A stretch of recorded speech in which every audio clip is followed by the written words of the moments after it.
오늘 우리에게 주시는 하나님의 말씀은 구약성경 잠언 30장 7절에서 9절까지 말씀입니다.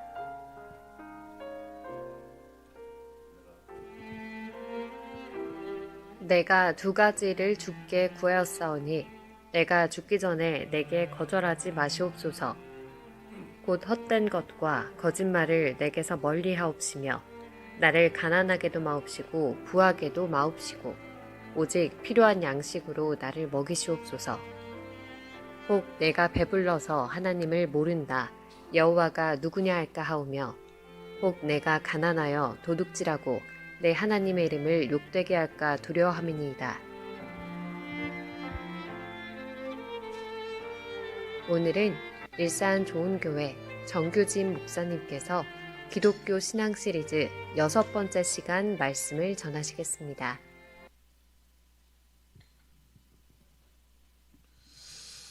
예전에 한 시골에서 목회를 하시던 어떤 목사님이 고민이 생겼습니다. 오래 하시다 보니 성도들이 익숙해져서 그런지 시골이라서 농사 짓고 오셔서 피곤하셔서 그런지 설교 시간에 자꾸 조는 거예요. 그리고 특별히 김 집사는 자요. 이게 누군지 몰라도 돼요. 그러니까 목사님이 늘 마음이 무거웠습니다. 내가 은혜가 떨어지는가 싶기도 하고. 그러다 어느 날 그 읍내에서 제일 큰 교회에서 아주 그 당시 유명했던 목사님을 불러다가 부흥회를 한다는 소식을 듣고 가서 은혜도 받지만 그 목사님 유명한 어떻게 하나 좀 봐야겠다. 요즘은 TV에 많이 나오지만 사람들이 다 예전에는 이런 TV에 안 나오고 유명한 사람들이 가끔씩 어떤 도시에 오면 막 몰리고 그랬잖아요. 그래서 이 목사님도 가서 구경 겸 은혜 받기로 그 예배에 참석했습니다. 첫날 저녁 집회를 하시는데 그 부흥 강사 목사님이 설교를 이렇게 시작하셨습니다. 근데 첫 마디가 참 이상했습니다. 저는 지금의 제 아내 말고 사랑하는 여인이 있습니다. 목사가 할 소리가 아니잖아요. 목사가 아니더라도 할 소리 아니지만 더군다나 거기다 그 여인을 내 아내보다 먼저 사랑했고 지금도 사랑하고 있습니다. 그러는 거예요. 사람들이 긴장을 해가지고 이 목사가 이게 무슨 남봉꾼인가 막 긴장을 해가지고 딱 보고 있는데 목사님이 하는 말이 그 여인은 우리 어머니이십니다. 사람들이 막 다행이다 싶고 막 재밌어서 막 웃고 그때 그 집회에 참석했던 그 시골교회 목사님이 저거다. 저런 식으로 반전을 주니까 사람들이 깜짝 놀래고 주목하고 저거면 김집사도 깨겠다. 그래갖고 다음 주일날 써먹기로 마음 먹고는 딱 이제 다음 주일 예배 준비를 하셨어요. 주일날 예배 드리는데 설교를 시작하시면서 이제 이거 하는 거예요. 여러분 이미 김 집사는 졸라 그래요. 집사님 아니야. 해피리만 앞에 있는데 김 집사님이네. 근데 목사님 여러분 제 아내 말고 저는 사랑하는 여인이 또 있습니다. 근데 김 집사가 깼어. 더군다나 그 여인을 내 아내보다 먼저 사랑했고 지금까지도 사랑하고 있습니다. 그랬더니 이번에는 김 권사님, 박 권사님, 이 권사님 다 깼어. 그래갖고 막 이게 우리 목사님이 이게 노망이 들었나 하면서 막 이상한 눈초리를 막 쳐다보는 거야. 전부 다. 큰일 난 거잖아 이거 막. 목사님이 딴 여자 사랑한다 그러고 막. 그러니까 문제가 이 목사님이 너무 놀래가지고 그 다음을 잊어먹었어요. 기억이 안 나는 거야. 그 부흥사 때 부흥사 목사님이 뭐라고 했는지가 기억이 안 나갖고 막 당황하다가 그 여자가 누군지는 모르겠습니다.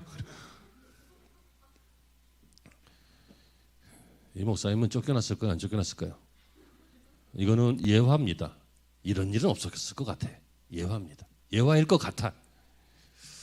중요한 것은 그 내용이 어떻다가 중요한 게 아니라 남의 것 흉내내다 보면 낭패를 당한다는 거예요. 남의 것은 내 것은 아니라는 거예요. 여러분 흉내는 초보자들에게 필요합니다. 어린 사람들에게도 필요해요. 모방하는 것이 창조로 나가는 길이기도 해요. 하지만 그것은 초반에 필요한 거고 어릴 때 필요한 거고 모를 때 필요한 거지 여러분 끝까지 흉내낼 수는 없어요. 그렇지 않아요? 죽을 때까지 흉내낼 수는 없는 거예요. 신앙생활도 처음에는 따라가고 모방하고 흉내내고 하지만 끝까지 신앙생활을 흉내낼 수는 없는 거예요. 그 중에 하나가 행복인데 여러분 누구나 행복하기를 원하죠. 그래서 사람은 행복을 찾아요. 그런데 행복해 보이는 사람들이 있어요. 이 세상에 보면 막 남편이 막 이벤트도 해주고 춤도 춰주고 막 저 여자는 얼마나 행복할까 막 그 여자의 가정을 막 행복하게 바라보는 내가 누구라고는 얘기 안 했어요. 그러니까 여러분들은 그냥 각자 생각하세요. 완전히 남편들의 적이야. 여러분 그런 특이한 남편들은 많지는 않아요. 있긴 있지만 그리고 막 아주 현모양처고 뭐 음식을 어쩌면 그렇게 데코레이션을 예쁘게 했는지 막 보기만 해도 이뻐 막 맛도 이쁘고 막 음식도 잘하고 몸매도 좋고 얼굴도 예쁘고 지혜롭고 애들도 잘 키우고 막 그런 부인을 보면 야 우리 마누라는 비교되지. 사람들은 행복해 보이는 사람들을 보면서 저렇게 살았으면 좋겠다 하고 그걸 흉내를 내려고 그래요. 하지만 실상은 어떻게 됩니까? 비교가 돼요. 자기는 연예인 아니거든. 자기는 그렇게 큰 재벌 아니거든. 자기는 유명인도 아니고 자기는 나와 비교해 보니까 다르잖아요. 그래서 현대인들이 추구하는 이 행복에 대한 다른 사람들의 행복을 흉내내려고 하는 것에 대한 이 자세는 바람직하지 않을 뿐만 아니라 자기를 불행하게 만들 수도 있어요. 비교해 보니까 저 집 남편은 성실하고 돈도 잘 벌고 그러는데 우리 집 남편은 아닌 것 같거든. 저 집 부인은 이런데 우리 집 부인은 좀 비교가 되거든. 저 집 아이들은 막 서울에 있는 유명한 대학도 가는데 막 우리 집 아이들은 그냥 기껏해야 낙성대 나가고 경포대 나가고 그러거든. 서울대 연고대가 아니라 막 이게 막 불행한 거예요. 다른 사람의 행복을 질투하는 건 아닌데 비교해 보니까 내가 안 행복한 것 같은 거예요. 그래서 여러분 행복은 사람에 따라도 다르고 시대나 삶의 가치관에 따라서 행복은 좀 달라요. 변한다는 거예요. 예전에 친구 목사님하고 얘기하다가 친구 목사님이 그런 얘기를 했어요. 중학교 때 어떤 여학생을 되게 좋아했대. 그래서 하나님 앞에 기도했대요. 하나님, 저 여학생도 나를 좋아하게 좀 해달라고. 그럴 수 있잖아, 사춘기 때. 얼마나 순수하고 이뻐. 하나님, 얼마나 간절했겠어 또. 첫사랑이니까. 저 여학생도 나를 좋아했으면 좋겠어요. 우리 하나님은 너무도 좋으신 분이라서 응답을 안 하셨어요. 여러분 하나님이 다 응답하셔야 좋으신 분이라고 착각하지 마세요. 응답 안 하는 것도 좋으실 때가 많아요. 왜냐하면 고등학교가 되어서 한참 다니다가 몇 년 있다가 우연히 길거리에서 그 여학생을 봤대. 근데 목사님이 하는 얘기가 내가 중학교 때 왜 그랬나 싶더래. 그렇게까지 목맬 정도가 아니었다는 거예요. 내가 그때 왜 그랬지? 그때는 막 그 여학생도 나를 좋아하면 막 행복할 것 같았는데 지금 생각해보니 다행이라는 거예요. 그런 일이 많아요. 정말 여러분들이 행복 이거 이렇게 하면 행복할 텐데 이게 있으면 행복한데 이게 되면 행복할 텐데 하는 그 행복이 달라질 수도 있다는 거예요. 그렇잖아요. 여러분 그러므로 사람들의 가치관 따라서 또 우리는 성도니까 신앙에 따라서 행복이 달라집니다. 그러므로 여러분 행복을 잘 찾아내야 됩니다. 그렇죠? 잘 발견해내야 됩니다. 온라인 예배를 드리고 계시는 분들 문 보지 마시고 다른 소리 듣지 마시고 다른 사람 주목하지 마시고 내 눈을 바라봐. 죄송합니다. 저를 보세요. 예배에 집중하시라는 거예요. 저는 뭐 봐봐야 다 그게 그거지만 예배에 집중하시라는 얘기예요. 자, 그러므로 여러분 지금까지 이해가 되시죠? 우리의 가정의 행복을 그래서 우리가 어떻게 찾아야 될까요? 먼저 여러분의 가정이 행복한지 물어보고 싶습니다. 여러분들의 가정이 만약 우리 눈에 보이는 다른 행복한 가정들을 흉내내거나 그것과 비교한다면 여러분의 가정들은 행복하지 않을 가능성이 많습니다. 아까 말씀드린 그런 이유 때문입니다. 하지만 여러분 믿으시기를 바랍니다.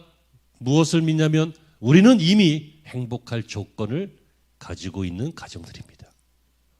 여러분, 성도의 가정은 행복할 조건이 이미 있어요. 우리가 모를 뿐이지. 왜냐하면 하나님이 그 안에 주셨어요. 여러분, 가정이라고 하는 것은 교회보다 하나님이 먼저 만드신 제도입니다. 하나님께서 가정을 먼저, 교회보다 먼저 만드셨어요. 그리고 그 가정이 충만하고 행복하고 잘 다스리고 번성하고 이렇게 될 수 있도록 하나님이 축복하시고 하나님이 그거를 좋아하셨어요. 심히 기뻐하셨다고요. 그 가정을 보실 때 하나님이 행복하셨어요. 그래서 오늘 제목이 가정은 하나님의 행복입니다예요. 하나님이 우리 가정을 행복하게 여기셨어요.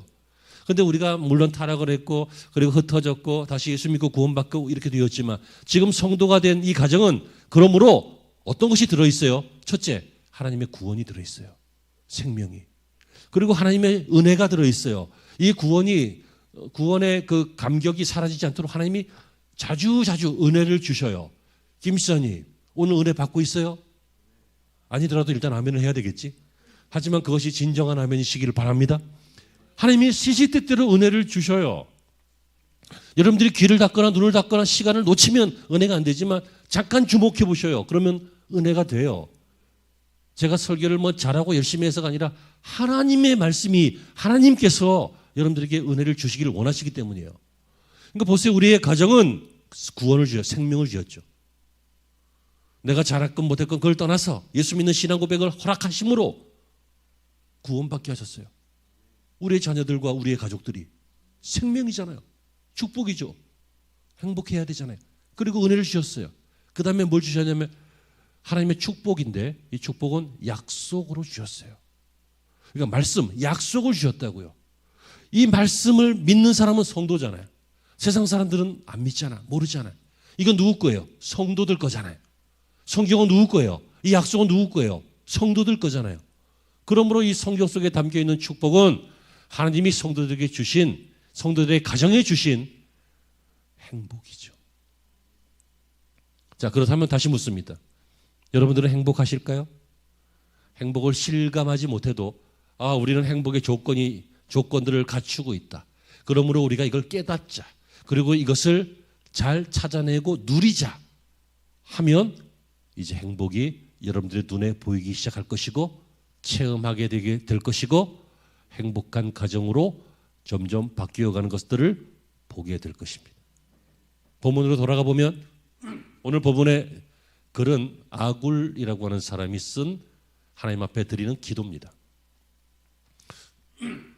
잠언 30장에 보시면 7절에서 8절 9절 이렇게 보셨는데요. 내가 하나님 앞에 기도한다 그랬죠. 그러면서 하나님 이런 기도를 내가 7절에 두 가지를 구하겠사오니 내가 죽기 전에 내게 거절하지 마옵소서. 이 말은 내가 지금 즉흥적으로 구하는 기도는 아니라는 얘기예요. 죽기 전까지 계속 할 기도라는 얘기예요. 그렇죠?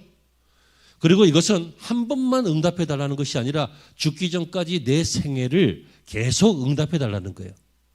그러므로 이 기도, 이 두 가지 기도, 이 아굴의 기도는 아굴의 인생관이요, 아굴의 행복관이요, 아굴의 신앙관이요, 아굴의 기도의 전부예요. 아멘이십니까? 이해되셨죠? 예. 그렇다면 여러분, 이 말씀을 우리가 가정이 하나님의 꿈이다라고 하는 제목 속에서 이 본문을 택한 이유는 이 아굴이 이런 기도를 통해서 행복한 개인의 인생, 행복한 가정의 인생, 행복한 더불어 사는 인생, 교회의 인생을 행복하게 살았기 때문입니다. 여러분의 가정이 하나님의 은혜로 행복해지시기를 바랍니다. 그것은 하나님의 꿈이기도 합니다.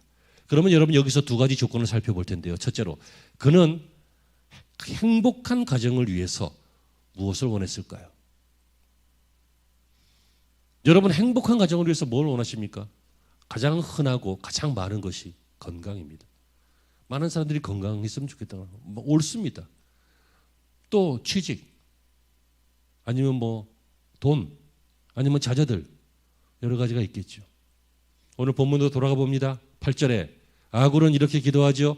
곧 헛된 것과 거짓말을 내게서 멀리하옵시며. 그는 자신의 가정이 하나님이 꿈꾸시는 행복한 가정이 되기 위해서 어떤 것을 바랬습니까? 정직한 것을 바랬습니다. 여러분 에릭 프롬이라고 하는 심리학자가 그의 책 소유, 존재에 대해서 쓴 책이 있는데요. 거기 사람은 두 가지 형태가 있대요. 하나는 소유지향적인 사람, 하나는 존재지향적인 사람. 소유지향적인 사람은 내가 이걸 갖고 싶으면 가져야 행복한 거예요. 그리고 많아져야 행복한 거예요. 도달해야 행복한 거고 소유지향적이기 때문에 이런 걸로 인생의 삶의 의미를 찾는 그런 종류의 사람을 소유지향적인 사람. 존재지향적인 사람은 좀 예술가 타입, 철학가 타입, 지적 타입 혹은 신앙인 타입인데 그런 것과 상관없이 내가 가졌다고 행복하고 못 가졌다고 불행한 게 아니라 그냥 나이기 때문에 행복한 거고 그냥 지금 있는 것, 지금 가지고 있는 것만으로도 만족한 거고 뭐 그런 사람들 있잖아요. 보신 적이 없어요? 있단 말이에요. 지금도 보고 있잖아요. 아무튼 이 존재지향적인 사람이 있어요. 그래서 이분들은 좀 뭐라고 할까, 좀 이타적이고 더불어 살고 사람을 존중하고 사람을 도구로 보지 않고 사람 자체를 목적으로 사랑하고 뭐 이런 좀 철학적인 그런 성향이에요. 소유지향적인 사람은 사람을 이용하기도 하고 뭐 그렇다는 거예요. 그런데 문제가 중요한 것은 이 사람이 계속해서 말하기를 대부분의 사람은 소유지향적 삶의 굴레에서 벗어나지 못한다. 왜요? 사회가 부추기기 때문입니다. 존재지향적으로 살면, 다시 말하면 가치 중심으로 살면, 사람 중심으로 살면, 그리고 뭐 귀한 것, 그런 것을 추구하고 이익보다는, 돈보다는 뭐 멋진 거, 아름다운 거 이런 걸 추구하며 살면 사회가 뭐라고 합니까? 바보야. 이 멍청한 놈아. 꿈을 쫓을 때도요, 젊을 때 몇 년이지? 막 한 40세까지 막 사법고시를 보려 그래. 막 40세까지 그냥 부인이 막 벌어서 먹이려 그래. 그러면 장인어른이 사회한테 가만히 있습니다. 바보야. 이 사회에서 정직하게 산다라고 하는 것이 아이들에게는 가르치지만 청소년만 되어도 융통성 있게 살라고 합니다. 정직하게 살면요, 세금을 다 내야 됩니다. 하지만 융통성 있게 살면 정리할 거 정리하고 이리 치고 저리 치고 빼고 숨기고 깎고 이렇게 하면 훨씬 덜 내도 됩니다. 옛날에는 탈세라고 해서 범법으로 받는데 요새는 절세라고 해서 융통성 있는 걸로 보는 경향도 있는 것 같습니다. 이해합니다. 그래야 이익이 극대화되고 그래야 인생이 좀 나아지고 쉬워지고 그래야 좀 어려움이 없으니까 행복해지고 그렇게 사는 것이 우리 인생들의 모습이고 세상 사람들이죠. 그런데 중요한 것은 성도가 그렇게 따라간다는 것입니다. 정직은 교과서에 있는 것입니다.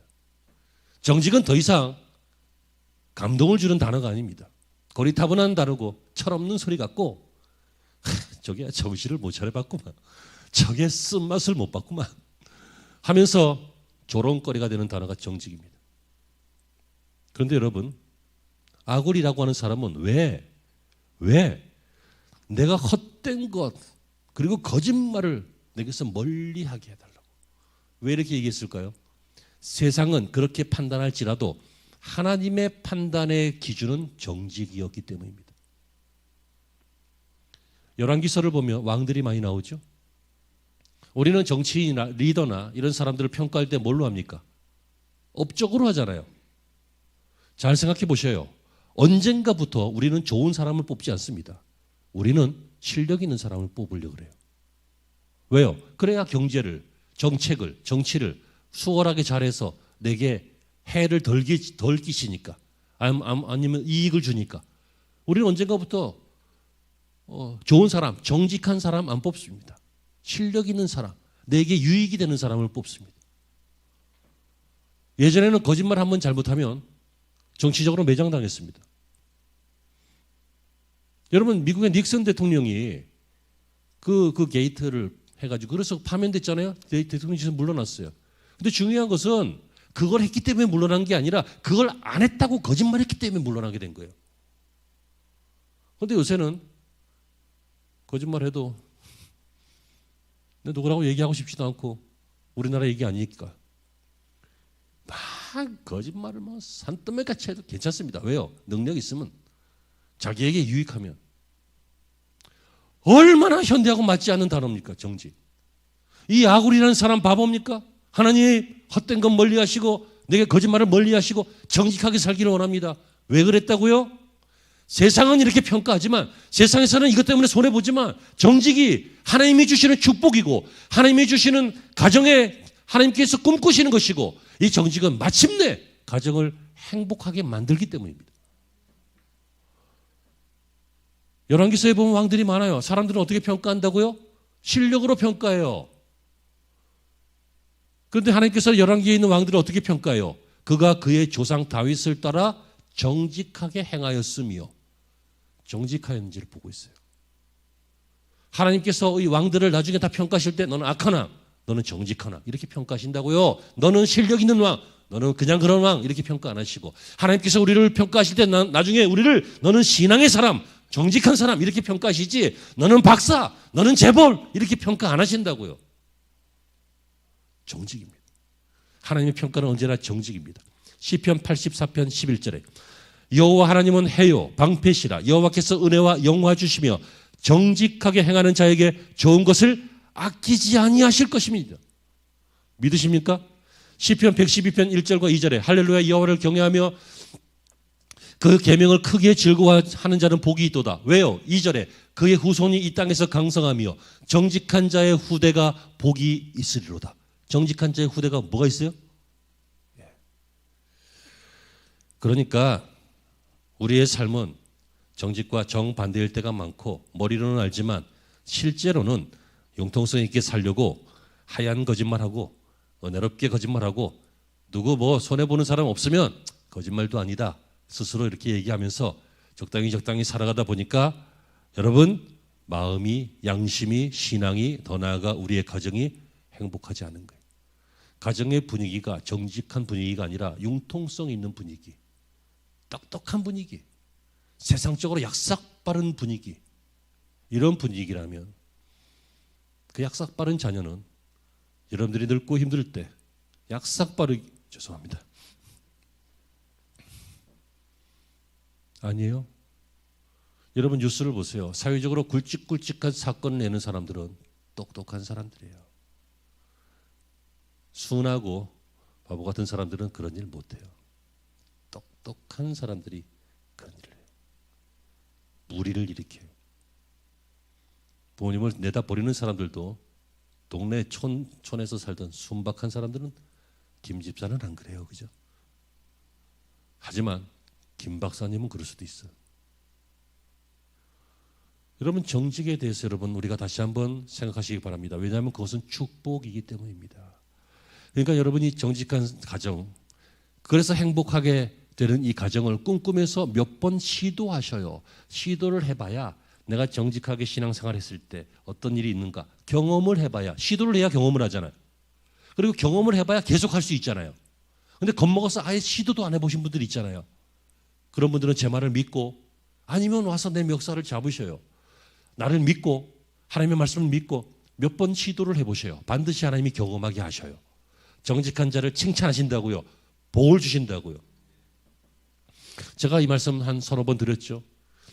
여러 목사님들이 공동 집필하신 나는 정직한 자의 형통을 믿는다라고 하는 책에 보면 설렁탕집 사건이 나와요. 어느 분이 손님들을 주님 대접하듯이 정성으로 설렁탕을 대접을 했어요. 그리고 좋은 재료를 썼어요. 그리고 정성껏 만들어서 이렇게 했어요. 그런데 어느 날 재료를 공급해 주시는 분이 뼈와 고기를 좀 시원치 않은 걸 갖고 왔어요. 왜냐하면 재료가 없다는 거야. 물량이 딸려서 없다는 거야. 그래서 이걸로 2, 3일 동안 장사를 하시라고. 그런데 내가 비법을 하나 알려줄 테니까 이걸 하면 지난번처럼 국물이 그렇게 맑게 뽀얗게 안 나오니까 프림을 좀 넣어도 된다고. 뭐 프림 넣는 것이 몸에 나쁜 것도 아니고 불법도 아니고 아무 상관없으니까 다른 집은 다 그렇게 하니까 그렇게 하시라고. 이렇게 했대요. 이 집사님이 고민하다가 그래도 나는 지금까지 한 대로 하겠다. 그래서 고민하다가 가게 앞에다가 이렇게 써서 붙였어요. 재료가 좋지 않아서 재료 수급에 문제가 있어서 이틀 동안 장사를 쉽니다. 여러분 장사를 이틀 동안 쉬면 몇십만 원, 뭐 100만 원, 200만 원 손해 볼 거 아니겠어요? 뭐 어느 정도 기본지는 뭐 다르겠지만 아무튼 손해 보는 거 아니에요. 그냥 그렇게 장사해도 되잖아요. 이틀만 있다가 다시 재료 좀 좋은 거 들어오면 원래대로 그렇게 하면 될 거 아니야. 뭔 고집이 그렇게 똥고집이야. 그렇게 생각할 수도 있잖아요. 그런데 이분이 그 딱 붙여놓고 손해를 감수하는 거예요. 장사 안 한다 이틀 동안. 여러분 그때 하나님께서 사람들의 마음속에 어떻게 작용하셨냐면 손해보는 걸로 끝나게 안 하셨어요. 그 글을 읽는 사람들마다 그래서 그동안 이 집이 맛있었구나. 또 이 집은 양심적인 집이구나. 앞으로도 믿을 수 있겠구나. 또 그 집을 안 가본 사람들도 이런 집이라면 나중에 와보고 싶다. 이해가 되십니까? 대박집이 되었어요. 저는 대박집이라고 하는 집들을 여러 번 가봤는데요. 특별히 맛있진 않아요. 조금 맛있지. 조금 더 맛있고 조금 특이하고 뭐 그러죠. 아무튼 뭐 이거 가지고 이렇게까지 줄을 서야 돼? 내 속이 상할 정도야. 별 특별한 거 없어요. 근데 대박집이 돼. 왜 그럴까요? 보면 장로님이시고 신앙생활 잘하시는 집사님이시고 여러분 100만 원 벌 때 10만 원 11조 하는 거 쉬워요. 1억 벌 때 매달 1,000만 원 내려고 해봐요. 생돈 1,000만 원 내려고 해봐요. 1억 버는데. 어려워. 훈련이 돼야 돼. 하나씩. 근데 그런 권사님이시고 그게 뭐예요? 하나님이 정직한 자에게 행복한 가정을 주시는 거잖아요. 여러분 성도의 가정은 하나님의 꿈입니다. 하나님은 성도의 가정이 아름답고 형통해서 사람들에게 자랑하고 구원받은 사람들을 봐라 하고 보여주고 그리스도의 향기를 삼고 하고 싶어 하십니다. 그러기 위해서는 이 구성원들이 믿음으로 살아야 되고 믿음 안에서 정직을 추구하는 삶을 훈련하는 삶을 살아야 할 줄로 믿습니다. 두 번째로 마지막인데요. 그는 행복한 가정을 위해서 무엇을 기도했냐면 만족하며 사는 것을 기도했습니다. 만족하는 것. 스스로 만족하는 것. 여러분 8절에 보시니까 나를 가난하게도 마옵시고 부하게도 마옵시고 오직 필요한 양식으로 나를 먹이시옵소서. 부하게 하지 말라고 그러니까 부자가 되지 않게 해달라고 했어요. 왜 그래요? 9절에 보시면 혹시 내가 배가 불러서 하나님을 모른다 여호와가 누구냐 이렇게 할까 봐 그래요. 오해하지 마시고 들으시기 바랍니다. 부자라고 다 이렇다는 건 아니지만 사람이요 준비되지 않은 훈련되지 않은 아니면 인격이 형성되지 않은 부자는 반드시 교만합니다. 반드시 가난한 자를 아래 것처럼 여깁니다. 여러분 당신은 재물이 있고 이 사람은 재물이 없을 뿐이지 당신의 아래 것이 아니에요. 근데 아래 것으로 여겨요. 그래서 나오는 게 뭐예요? 갑질이지. 막 식당만 가면 종업원을 막 타박해요. 여러분 그 사람은 그 집안의 귀한 어머니고 누군가의 가족이고 소중한 사람이에요. 당신한테 반찬 때문에 타박 먹을 사람이 아니에요. 그냥 부탁하면 새로 갖다 줄 거 아니야. 바꿔주던지. 별것도 아닌 것 가지고 10,000원짜리 음식 먹으면서 그냥 타박하는 사람들도 있어요. 여러분 이 세상 사람들은 이상하죠. 자기가 요만큼만 좀 우월한 위치에 있으면 사람들을 힘들게 하는 사람들이 있어요. 왜 그런지 아십니까? 교만해서 그래요. 교만해요. 제가 일부 예배는 말할 수 없는 예화를 들어서 일부 예배를 지웠습니다. 그런데 생각해 보니까 그것도 괜찮은 것 같기도 해. 여러분 좋은 차를 타시는 분들은 그만큼 훌륭하게 일하고 열심히 일하셔서 돈을 많이 버시고 좋은 차를 타니까 인격도 좀 좋았으면 좋겠어요. 근데 꼭 사고 내는 게 좋은 차를 타시는 분들이 사고를 쳐요. 뒤에서 무슨 일이 있었는지 모르겠지만 뭐 서로 잘못했는지 누가 잘못했는지 모르겠지만 기분이 나쁘다는 거예요. 앞에서 그냥 팍 고속도로 진출 입구에서 팍 서버려요. 그럼 트럭이 놀래가지고 겨우 멈췄네. 그랬더니 또 내려가고 그 잡아 끌어내려. 미친 거지. 너는 트럭이고 나는 벤츠면 벤츠가 인간의 값이 달라요. 여러분 죄송합니다. 특정한 회사를 얘기해서 지워주세요. 메르세드 BM 이런. 좋은 분도 있었어요. 예전에 아우 운전자는 어떤 할머니가 손자하고 트럭을 밀고 가다가 문짝을 긁었더니 너무 당황하는 거야. 이거 물어주려면 큰일 났잖아. 물어줄 형편이 절대로 못 돼요. 그랬더니 이 아우 하는 차 모시는 부부가 몇 분 후에 오시더니 할머니 죄송하다고, 제가 차를 잘못 세워놔가지고 할머니 걱정 끼쳐드려서 죄송하다고 하고 갔어요. 실제로 이런 뉴스가 있어요. 이 사람이 왜 만족하며 사는 것을 기도하면서 첫째, 나를 부자가 되게 하지 마시라고 하는 이유가 뭐예요? 내가 하나님을 모른다고 할까 봐. 사람은 교만한 습성이 있기 때문에 그래요. 두 번째는 또 가난하지도 않게, 혹 내가 가난하여 도둑질하고 내 하나님 이름에 욕되게 할까 두려워합니다. 무슨 얘기예요? 내가 너무 가난하면, 잠깐 가난하면 몰라도 계속 가난하면, 너무 궁핍하면 사람들이 생각이 삐딱해질 수도 있거든. 남의 것이 욕심이 날 수도 있고 훔칠 수도 있고 그럴 기회들이 있잖아요. 그러니까 그런 걸 하지 말아달라. 여러분 여기서 여기가 저와 여러분들이 오해하지 말아야 될 게 있습니다. 그러면 성도는 아주 부자가 되면 안 되고 또 성도는 아주 가난하면 뭐 문제냐? 그렇진 않아요. 여기에서는 부자가 되지 말라는 것이 아니라 가난한 사람이 되지 말라는 것이 아니라 뭐예요? 부자일지라도 하나님 모른다고 하는 사람이 아닌 사람. 그렇죠? 비록 가난할지라도 도둑질하지 않는 사람. 무슨 얘기인지 아시겠죠? 다시 말하면 이 기도는 만족하며 사는 삶을 기도한 것인데 이 만족이라는 것은 내가 나를 컨트롤할 수 있게 해 주옵소서 그 얘기예요. 자기를 조정할 수 있는 능력. 내가 많이 배웠고 많이 가졌고 위에 있다고 교만한 게 아니라 내가 낮아지고 궁핍해졌다고 해서 너무 차량해지거나 아니면 신앙이 삐뚤어지거나 하지 않는 나를 조정할 수 있는 사람. 이 사람이 누구예요? 만족할 줄 아는 사람이에요. 어느 부인이, 귀 부인이 자기의 반지를 외국에서 했었던 자기의 반지를 막 자랑하면서 이것은 몇 캐럿이고 누가 언제 어떤 일 때문에 누가 하던 건데 나한테로 이렇게 오게 되었고 얼마짜리고 쫙 자랑을 하면서 자기 집에서 일하는 흑인 하녀를 이렇게 보는데 당신은 자녀가 여럿이라면서요. 아유 얼마나 그 아이들 키우려면 힘들고 그러겠어요. 그랬더니 이분이 아주 재치 있게 그랬대요. 부인께서는 그 손에 있는 보석 하나지만 나는 보석이 여러 개가 있습니다. 자기 자식들이 보석이라는 거예요. 보석이지. 얘가 앞으로 어떻게 빛날지 어떻게 알아요? 아니면 그게 아닐지라도 지금 자체로 보석이지. 보석이라는 거예요. 이 여인은 만족할 줄 아는 사람이에요. 여러분 왜 하나님을 믿다가 불만족이 생겨서 아니면 성도들 간에도 서로 잘 지내다가 불만족이 생겨서 이런 일들이 생겨요. 우리가 마음 조정을 잘 못했기 때문이에요. 사랑하는 성도 여러분, 그럼 어떻게 해야 우리가 우리의 삶을 잘 조정하면서 살 수 있을까요?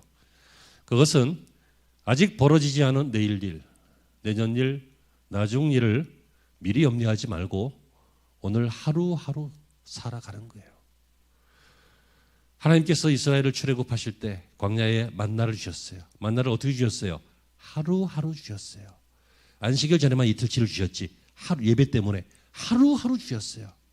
그리고 실제로 생각해 보시면 이들은 지금 출애굽해서 광야를 계속 가는 중이기 때문에 막 한 가마니 쌀 두 가마니 막 주면 집만 돼요. 그렇죠? 그리고 그거보다 더 중요한 뜻은 하나님은 매일 우리 행복한 가정을 만나보시길 원하세요.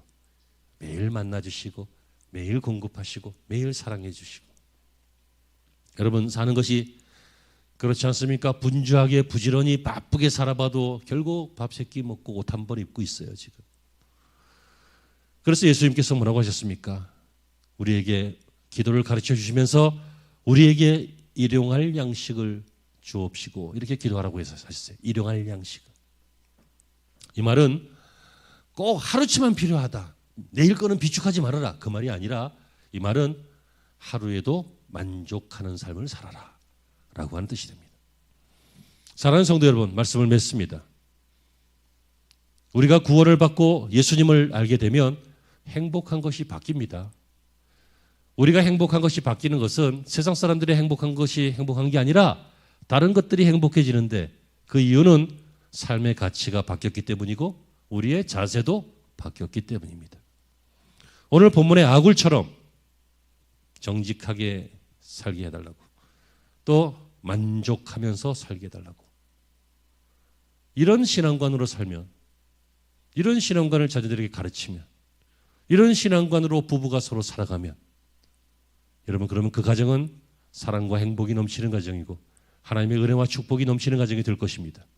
무엇보다도 하나님이 아주 독특하고 다르게 살아가는 이 가정을 반드시 축복하셔서 세상에 드러내고 자랑하게 하실 것입니다.